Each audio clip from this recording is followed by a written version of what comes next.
warahmatullahi wabarakatuh. Perkenalkan, saya Karmi Santoso, CGP Angkatan 11, Kabupaten Ogan Komering Ulu Selatan dari OPT SD Negeri Pematang Danau. Hari ini saya berada di OPT SMP 01 Sindang Danau dalam rangka kegiatan wawancara tugas demonstrasi kontekstual. Dan hari ini juga saya akan membahas tentang dilema etika dan bujukan moral. Hari ini saya akan mewawancari kepala sekolah dan yuk kita ikuti kegiatan hari ini. Assalamualaikum Pak. Waalaikumsalam. Apa kabar? Alhamdulillah. Alhamdulillah Baik. sehat ya. Dari mana? Dari OPT SD Negeri Pematang Danau. Sesuai dengan perbincangan kita kemarin, saya sudah WA bahwa hari ini saya akan melaksanakan wawancara. Bagaimana Pak? Sudah siap? Oke, siap. Oke, terima kasih ya. Kita duduk di sini aja. Sebelumnya bagaimana Pak kegiatan hari ini? Alhamdulillah dapat berjalan dengan baik sesuai dengan rencana yang direncanakan. Ya. Alhamdulillah guru-guru hadir sesuai dengan jadwal mereka. Ya, alhamdulillah. Ya begini Pak ya, kita langsung saja ke topik ya. Saya akan melaksanakan wawancara terkait dengan salah satu studi kasus ya, yang dalam hal ini adalah bujukan moral dan dilema etika. Nanti saya akan bertanya kepada Bapak kira-kira 8 lah atau 7 pertanyaan Pak ya. Dijawab mengalir aja mungkin sesuai dengan pengalaman atau pengetahuan yang Bapak temui Pak ya, seperti itu. Oke. Saya buka buku, mungkin saya akan catat beberapa ya, silakan. Untuk nanti sebagai bahan laporan kami nanti. Nah, untuk pertanyaan yang pertama Pak ya, selama ini kan Bapak sudah mengetahui apa yang namanya bujukan moral dan yang namanya dilema etika. Nah, bagaimana cara Bapak mengidentifikasi apakah ini termasuk kasus bujukan moral atau termasuk kasus dalam dilema etika? Ya, terima kasih sebelumnya. Jadi kalau kita berbicara masalah dilema etika dan bujukan moral tadi, kita harus bisa membedakan antara kedua kasus itu. Yang pertama, kalau dilema etika ini berhubungan dengan dua hal yang sama-sama punya kebaikan. Oh iya, betul sekali ya. Kebaikan, tetapi ada hal yang perlu dibedakan, dipertimbangkan sesuai dengan prestasi atau bakat dari peserta didik kita. Nah, kalau yang Yang bujukan moral. Bujukan moral ini sebenarnya berhubungan langsung dengan finansial. Oh, seperti itu. Nah, jadi ada bujukan-bujukan atau iming-iming dari pihak lain yang ingin mencari keuntungan di sekolah kita, dan itu sudah sering datang kemari, tapi saya dengan lembut, dengan sopan, saya stop, saya tolak sampai di situ Pak. Iya, luar biasa Pak ya. Berarti sudah bisa membedakan Pak ya antara yang namanya dilema etika dengan bujukan moral. Nah, selama ini Pak, mungkin kita akan atau menemukan ya, atau dari kasus guru atau kasus siswa, kita menemukan ada dua nilai kebajikan ya.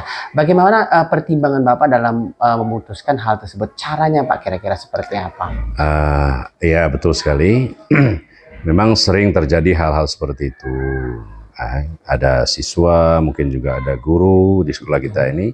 Nah, disinilah letak kejelian kita dalam menilai, dalam melihat kasus ini. Betul. Jadi kita harus mencari asas manfaat, faedah atau kebaikan yang lebih, yang mungkin akan membawa anak-anak atau guru ini lebih baik di masa yang akan datang. Begitu. Jadi dipisah-pisah dulu.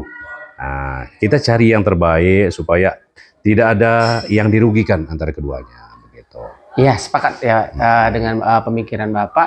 Artinya kalau kita menemukan dua nilai kebajikan di dalam hal ini terhadap siswa ataupun guru, kita akan melihat opsi mana begitu ya yang terbaik untuk kita jalankan. Kalau secara spesifik Pak, misalkan langkah-langkahnya misalnya seperti itu dalam memutuskan gitu ya, seperti apa ya. Jadi karena kita bekerja dalam satu tim kan, saya didampingi oleh beberapa wakil kepala sekolah dan koordinator, dan juga ada guru senior di sini. Biasanya saya selalu melibatkan mereka dalam mencari solusi yang terbaik untuk kasus seperti ini. Jadi mereka punya pendapat, punya alasan, sehingga bisa kita putuskan secara bersama. Oke. Jadi kalau sudah diputuskan bersama, tidak ada pihak yang akan membuat merasa dirugikan atau seperti apa. Nah, begitu Pak. Oh ya, di sini berarti Bapak sudah menerapkan kolaborasi ya, dalam hal itu yang begitu. seperti itu ya, dengan guru-guru, dengan kalau SMP ini ada tata usaha, ya, mungkin tata ada usaha. juga guru BP ya. Guru BP ada. Ya benar sekali. Jadi manfaatkan seperti itu Pak ya, benar ya. Nah, berarti Bapak sudah bisa mengidentifikasi Pak ya. Nah, pertanyaan lanjutannya begini Pak ya. Menurut Bapak hal yang dianggap positif dari kegiatan kita dalam menemukan atau memutuskan tentang perkara dilema etika itu seperti apa Pak? Yang positifnya? Yang positifnya itu akan menjadi pelajaran ya kepada kita semua, khususnya kepada guru kalau kasusnya di siswa. Jadi seorang guru harus bisa tahu betul karakter peserta didik. Jadi dia hobinya di mana, prestasinya di mana, betul. Sehingga bisa diarahkan yang kurang ini bagian apa. Nah, bisa diarahkan atau disampaikan ke guru yang siswa tadi yang kurang tadi. Nah, begitu ceritanya. Saya ambil benang merahnya ya, mendapatkan pelajaran Pak ya dari sini, dari kasus tersebut. Berarti diharapkan nanti jika seandainya menemukan kasus yang sama, kita bisa mengambil pelajaran dari kasus-kasus yang sebelumnya. Nah Pak, begini Pak ya, di dalam dilema etika itu di sini kan gurunya banyak gitu ya, siswanya juga banyak, pastilah menemukan tantangan. Kira-kira tantangan, kalau tantangan itu bisa dari dalam atau dari luar ya, dari eksternal maupun internal. Menurut Bapak yang pernah dialami itu tantangan itu yang dari mana Pak yang ditemukan? Tantangan yang dialami itu biasanya kalau tadi sudah saya sebutkan bahwa kita berkolaborasi. Artinya semua guru pendidik di sini sudah memahami hal tersebut. Nah, yang jadi hal itu kadangkala pihak orang tua wali. Nah, eksternya. Jadi mereka kadangkala belum memahami anaknya ini lebihnya di mana, kurangnya di mana. Sehingga dia hanya melihat bahwa anak saya berprestasi dalam satu bidang saja. Nah, tidak melihat kekurangannya. Kebiasaan seperti itu. Sehingga kita menjelaskan atau memanggil yang bersangkutan, orang tuanya, lalu kita jelaskan. Nah, untuk mereka mengetahui sebenarnya prestasi dan kekurangan anaknya di mana. Oke, betul Pak ya. Berarti untuk internalnya sendiri di sini sudah satu satu tujuan seperti itu ya. Alhamdulillah. Sering berkolaborasi. Ternyata yang ditemukan itu tantangan itu justru dari siswa ya, dari orang tua siswa. Wajar Pak ya, karena mereka juga datang dari latar pendidikan yang berbeda orang tuanya, situasi keluarga, ekonomi ya. Nah, begini Pak, untuk selanjutnya karena SMP ini kan biasanya sering ya kita menemukan kasus seperti itu. Ada Pak jadwal-jadwal tertentu misalkan Bapak untuk berbicara dengan guru atau apa ya, mensosialisasikan seperti itu, jadwalnya yang rutin atau mungkin hanya beberapa kali dalam satu semester misalkan?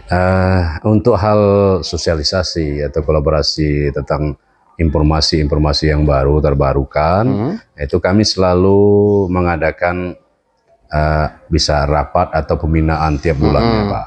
Jadi di situ kami sampaikan bahwa kita harus berbuat yang terbaik untuk peserta didik, sehingga mereka selalu menyampaikan kalau ada keluhan-keluhan terhadap peserta didik tadi. Dan di situ kita selesaikan Pak. Dua pertanyaan lagi mungkin Pak ya, nggak apa-apa Pak ya.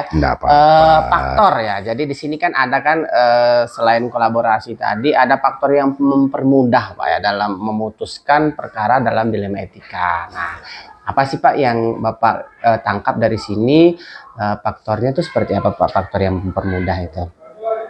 Faktor yang mempermudah untuk memutuskan dilema itu tadi. Iya benar sekali Pak. Jadi yang mempermudah itu sebenarnya pemahaman satu tujuan tadi Pak.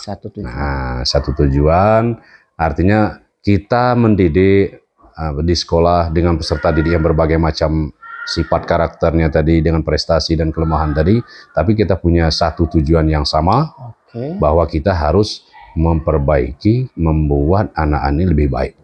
Itu. Ya, satu visi. Satu visi. Seperti itu benar ya, faktor yang satu visi. mempermudah. Ya.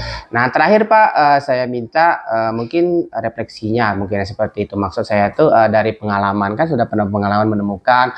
Lalu dari pengalaman tersebut, apa sih pembelajaran yang didapat dalam Bapak menyelesaikan permasalahan di dalam dilema etika ini? Nah, banyak hal sebenarnya yang harus kita lakukan. Yang pertama adalah bahwa semua guru harus memahami kelebihan dan kekurangan dari peserta didik yang mereka ajar.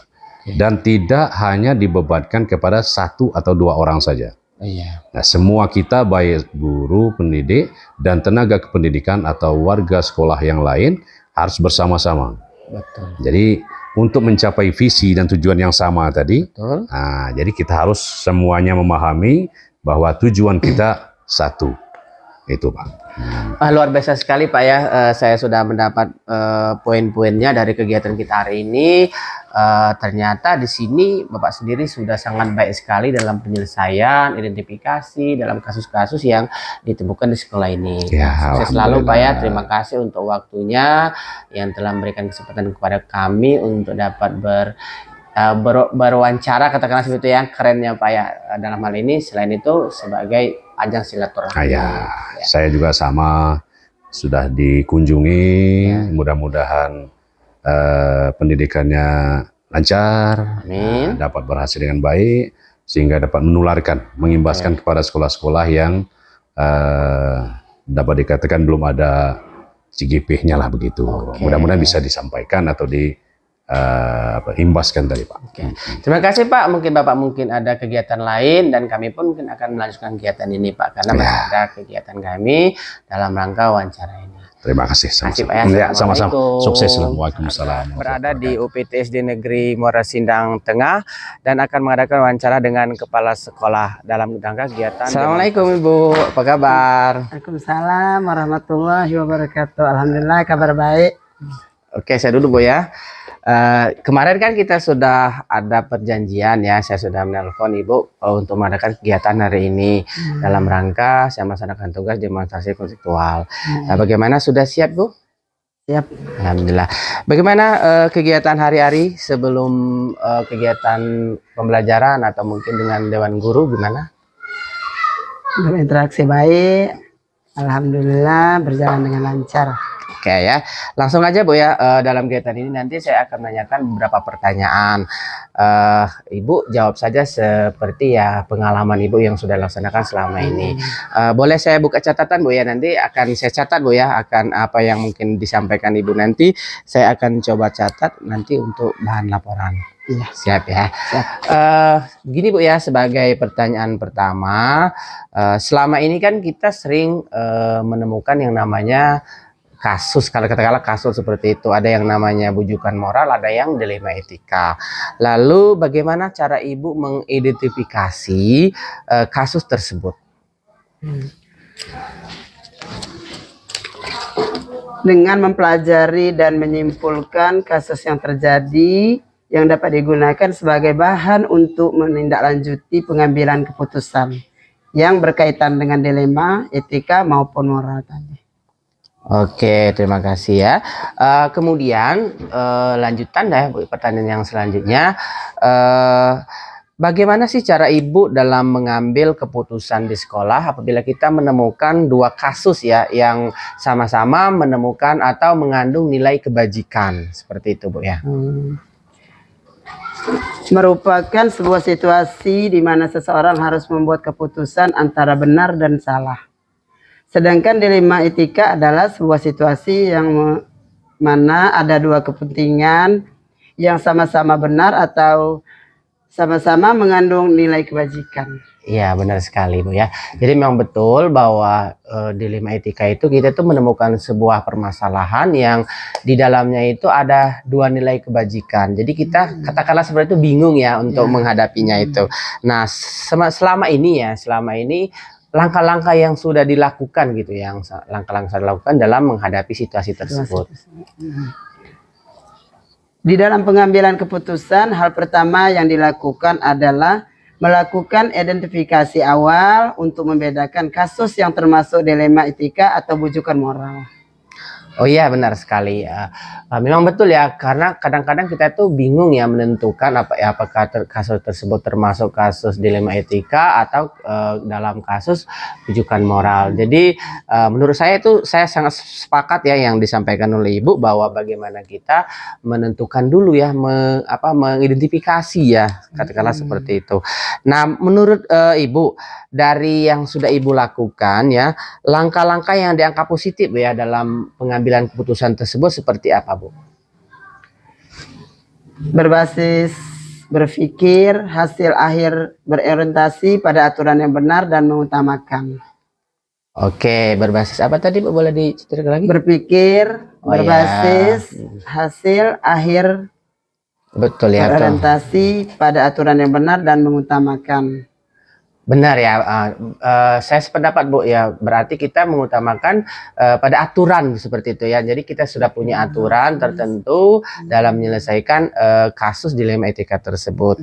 Nah, di sini mungkin saya yakin ya, kita mungkin menemukan tantangan ya dalam kita menyelesaikan kasus seperti itu. Jadi menurut Ibu, yang tantangan untuk kasus ini kita merujuk kepada kasus dilema etika, Bu ya, bukan bujukan moral ya. Karena ada dua nilai tadi ya, dan sama-sama nilai kebajikan.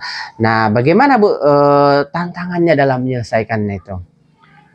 Tantangan ini bisa berupa tekanan sosial, perubahan nilai-nilai dalam masyarakat, atau bahkan konflik kepentingan. Oh iya ya, seperti itu. Nah, kira-kira Bu ya, di sekolah ini sudah dibuat jadwal atau misalkan semacam nanti setiap berapa bulan atau setiap berapa minggu, katakanlah jadwal untuk menganalisis kasus-kasus tersebut. Pada kasus dilema etika yang bersifat ringan biasanya langsung diselesaikan saat itu juga. Namun pada masalah yang lebih besar dimusyawarahkan. Oh, luar biasa. Jadi kalau maksudnya seperti ini, Boy, kalau misalkan kita menemukan masalah yang sedikit santai gitu ya, tidak terlalu berat, langsung saja diselesaikan ya. Tapi kalau agak berat berarti kolaborasi dengan guru-guru ya. Nah, luar biasa sekali, di sini sudah sesuai sekali, Bu ya. Kemudian mungkin ada faktor-faktor yang mempengaruhi dalam pengambilan keputusan. Faktor-faktor tersebut diantaranya adalah faktor internal, meliputi faktor persepsi dan motivasi. Sedangkan faktor eksternal meliputi budaya dan keluarga. Betul sekali ya. Jadi di dalam sekolah maksudnya, Bu ya, eksternal itu mungkin ada sedikit perbedaan. Kalau di eksternal itu benar, karena anak-anak itu berangkat dari keluarga yang berbeda ya. Jadi latar belakang keluarga anak-anak yang berbeda, kemudian persepsi masyarakat juga akan berbeda. Ya, terima kasih sekali. Satu pertanyaan lagi, Bu ya, untuk yang terakhir, pembelajaran apa, Bu, dari pengalaman-pengalaman yang sudah Ibu dapatkan dalam menangani kasus dilema etika ini? Menggunakan 3 prinsip resolusi, yaitu berpikir, berbasis hasil akhir, berorientasi pada aturan yang benar, dan mengutamakan rasa peduli. Oke, terima kasih. Jadi ada semacam segitiga ya, segitiga restitusi ya dalam penyelesaian kasus seperti ini ya. Terima kasih sekali, Bu, atas waktunya. Hari ini sudah diberikan kesempatan kami untuk wawancara. Selamat dan sukses selalu. Semoga kedepannya UPTSD Negeri Muara Sindang Tengah ini akan semakin sukses ya di bawah pimpinan Ibu ya. Amin. Mohon Terima kasih. izin ya, kami akan kembali dan Ibu bisa melanjutkan aktivitas seperti biasa. Assalamualaikum warahmatullahi wabarakatuh. Waalaikumsalam Assalamualaikum warahmatullahi wabarakatuh. Hari ini saya berada di UPTSD Negeri Muara Sindang Ilir dan akan mewawancari kepala sekolah tentang kasus dilema etika dan bujukan moral. Yuk ikuti. Assalamualaikum, Pak. Waalaikumsalam warahmatullahi wabarakatuh. Alhamdulillah sehat. Oke, saya duduk, Pak ya. Bapak apa kabar, Pak? Alhamdulillah sehat. Bapak ini melaksanakan kegiatan dalam rangka CGP. Ya. Jadi begini, Pak ya. Kemarin saya sudah WA Bapak untuk hari ini kita akan melaksanakan kegiatan wawancara dalam rangka tugas kami demonstrasi kontekstual. Bagaimana, sudah siap, Pak ya? Insya Allah siap dan bisa memberikan keterangan. Sebelumnya begini Pak, nanti dalam kegiatan wawancara ini saya akan menanyakan beberapa pertanyaan, di antaranya kemungkinan 8 atau 9 pertanyaan. Iya. Ya, jawabannya nanti sesuaikan saja dengan keadaan atau yang sudah Bapak jalani selama ini. Siapa ya? Siap. Oke. Mudah-mudahan. Untuk pertanyaan buka ini, kita kan sering mendengar apa itu yang namanya dilema etika dengan bujukan moral, Pak ya. Iya. Nah, mungkin tidak asing lagi bagi kita sebagai kepala sekolah. Lalu, bagaimana cara Bapak dalam mengidentifikasi yang mana termasuk dilema etika, yang mana yang termasuk bujukan moral? Masih. Menurut pengetahuan yang ada pada kami tentang dilema etika itu, dilema etika ada yang berdampak positif, ada yang berdampak negatif. Kita ambil untuk dilema ini kepada guru terlebih dahulu, bahwa dilema etika yang sifatnya positif adalah dalam rangka untuk peningkatan dan kemajuan guru yang bersangkutan dalam menjalankan tugas, apakah itu untuk pribadi ataupun ada hubungannya dengan siswa dan sekolah. Lalu untuk anak-anak, dilema etikanya itu adanya siswa yang berprestasi walaupun belum begitu tinggi, Ya. tapi tidak ada juga siswa yang terlalu rendah. Sedangkan untuk bujukan moralnya sering datangnya kan pengaruh-pengaruh atau isu-isu. Nah, hal-hal seperti ini dalam rangka penanganan atau untuk mengatasi bujukan moral ini, kita melihat atau mengidentifikasinya disesuaikan dengan kebutuhan yang ada. Iya, luar biasa sekali Pak ya. Jadi selama ini berarti sudah dapat mengidentifikasi Pak yang mana yang termasuk dalam bujukan moral maupun yang termasuk dalam dilema etika. Iya. Nah, yang ingin saya tanyakan Pak ya, Ya. kalau dilema etika itu kan kita akan menemukan dua nilai yang sama Pak ya, nilai kebajikan yang sama-sama baiknya. Lalu bagaimana sih Bapak dalam langkah-langkah dalam pengambilan keputusan apabila kita menemukan dua nilai kebajikan tersebut dalam satu kasus Pak? Nah, ya. Yang pertama berkaitan dengan dilema etikanya itu karena ini yang lebih banyak terjadi atau ada pada rekan-rekan guru, maka kita akan menanyakan kepada yang bersangkutan bahwa itu tujuannya dan permasalahannya dalam rangka peningkatan peningkatan kompetisi guru yang berkaitan dengan pembelajaran siswa atau dengan sekolah. Demikian juga dengan untuk siswa, kalaupun ada yang kegiatan-kegiatan yang berkaitan dengan dilema etika untuk kebaikan, kita juga menanyakan langsung kepada siswa atau dengan guru kelas yang bersangkutan. Oke, terima kasih Pak ya, luar biasa sekali.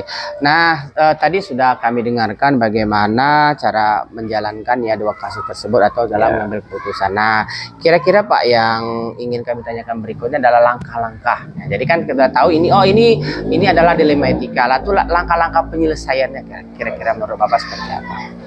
Berdasarkan pengalaman yang sudah kita lalui, sering diadakan pertemuan antar guru. Kita menanyakan kepada yang bersangkutan, termasuk bagian daripada kegiatan itu, apa tujuan dan apa maknanya, kemudian apakah itu ada membutuhkan sesuatu yang akan mendukung dalam pelaksanaan itu. Bagi kami itulah merupakan langkah-langkah yang dapat kami lakukan. Dalam artian dalam mengambil keputusan tersebut diambil yang mana kira-kira akan mendukung kegiatan tersebut. Iya, benar sekali ya, Pak. Ya. Benar. Lalu di sini kita kan di sini saya ingin menanyakan lagi langkah yang dianggap positif ya. Jadi dalam pengambilan keputusan dalam menentukan dilema etika tersebut, langkah yang positifnya seperti apa sih? Ya, Pak. Untuk yang langkah yang paling positifnya menurut kami itu kan dengan guru yang bersangkutan ketika ada kegiatan yang dilaksanakan, kita akan memberikan dukungan sepenuhnya. Baik itu secara moralnya maupun kelengkapan yang dibutuhkan. Betul. Seperti itu Pak. Berarti kita mendukung gitu ya, mendukung sepenuhnya, mendukung sekali apa yang dilakukan bila itu memang untuk kepentingan sekolah. Seperti itu ya. Betul, betul. Lalu mungkin ada ya tantangan setiap kebijakan itu pasti kita akan menemukan tantangan. Iya. Nah, kira-kira menurut Bapak selama ini tantangan apa yang sering dihadapi atau yang pernah dihadapi? Ya. Terima kasih. Jadi kan karena di sekolah kita ini bermacam guru dengan karakter, kemudian dengan kualifikasi. Iya, betul. Tentu dari masing-masing guru ini ada yang agak keseharian. Ada yang lebih, ada yang sedang, ada yang kurang. Ketika kita memberikan dukungan, terutama kepada guru yang lebih, maka kan akan timbul pertanyaan atau semacam boleh dikatakan cemburuan sosial lah. Oh karena iya, betul. kelebihan itu tuh kan bukan bersifat pribadi atau bahasanya itu timpang. Iya, Tapi benar. kan dukungan kita itu baik secara pembinaan maupun dukungan yang bersifatnya materi atau peralatan dan segala macam itu kan pasti akan menimbulkan sedikit tantangan dari rekan-rekan yang lain seperti itu. Oh, jadi Mengatasinya maksudnya eksternal ya, internal iya, Pak ya. Oh iya, betul. cara mengatasinya tentu kita akan memberikan pandangan dan pembinaan secara menyeluruh supaya mereka yang belum sama dengan yang sudah agak lebih baik pola tadi pikirnya itu sama, bisa sama seperti itu. Oke Pak ya, saya sudah menemukan gambaran ya bagaimana di OPTSD Negeri Muara Sindang Ilir ini dalam mengidentifikasi, kemudian dalam mencari solusi. Nah, saya juga ingin tahu Pak, apakah di sini sudah punya jadwal gitu ya dalam kegiatan ini? Kan mungkin kita kan namanya dalam 6 bulan atau 1 tahun itu, kira-kira jadwal-jadwalnya dalam mengidentifikasi atau dalam kegiatan ini sudah punya kira-kira Pak gambaran jadwalnya? Kalau secara rutinitas kegiatan yang dilaksanakan dikatakan secara terjadwal itu sering kita bawa di dalam forum-forum pertemuan komunitas belajar sendiri, karena itu berkaitan dengan tugas dan kegiatan keseharian daripada guru, walaupun itu tidak dilaksanakan di 2 minggu sekali atau di 1 bulan sekali.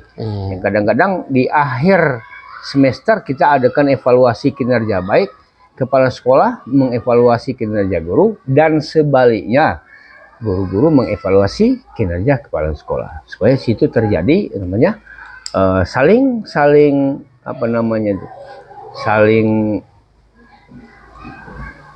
mendukung lah. Oke, saling mendukung ya, kolaborasi ya. Kolaborasi, ya, benar sekali kolaborasi.